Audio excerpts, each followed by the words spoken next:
За сайн бацгаана. Өнөөдөр та бүхэндээ хүүхдийн ходоодны галээлч буюу шингээл төвч буурсан онцлог шинж тэмдгүүд болон тэдгээр үед хооллох хоолтын зөвлөгөөгөө төлөвлөе.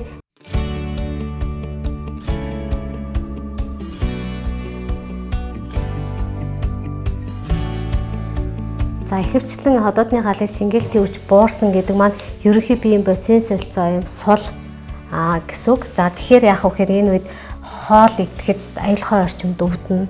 Ерөнхийдөө ийм хүмүүс хоолны туршил багтай хоол эзэн ихтүүлж идвэл гиз гизэн дүүрснээс гадна ихээ гарч унгуулах эсвэл зарим үед гүүлгэх зэрэг юм шинжүүд одоо шингээлтийн хүч буураа учраас хоолыг хэтрүүлжсэнээс юм шинжүүд хөвслэн гардаг.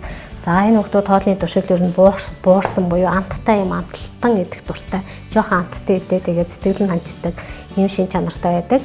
За хүүтэн хөлс чиг гарга алга ууланд хөлрөх ийм шинжээр дээр нь оюуны бүтээмж зан төрхийн хувьд оюуны бүтээмж дээр сурталгандаа муудах ямиг одоо сэтгэн бодох чадвар ой тогтоолт буурах юм шинжилэрдэг. Мөн ээжүүд бол мэдээж хүүхдүүдэд анзаарах аман заваарах тийм ээ. Тэгээ ийм сулдамтай ядрамтай байх нойр нэгтэх зэрэг ийм шинжүүд гардаг байна.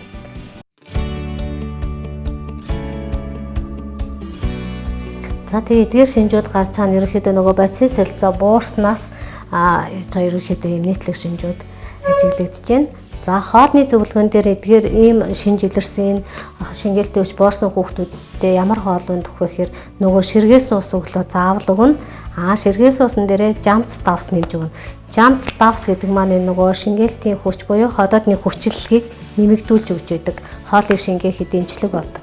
За өглөөдөө ширгээс ус жамц давстай өгнө.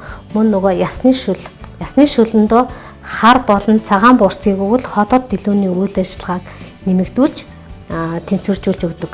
За жимс смутинээс бол илүү ийм хүүтнийг арилгах хар төрлийн үр будаа буурцаг жимснээс хар бөөрөлцгөн за анс за хушиг киви зэргээр ийм смути хийж өгөх эсвэл эдгээр жимсээс ахын буцалгаж болгож өгөх ёстой. Ер нь бол хоол хүнсэн дээр нь юг анхаарах вэ? Дандаа боловсруулсан хүн сэргэлэн түүхийн ноо жимс хүүтэн нойтон зүйл огт өгж болохгүй. Эдгээр зүйлийг тогтмол хэрэглээд байвал улам ходоодны галээлч шингээлтийн үйл ажиллагаа нь буурч идэг учраас энэ дээр бас анхаарах хэрэгтэй.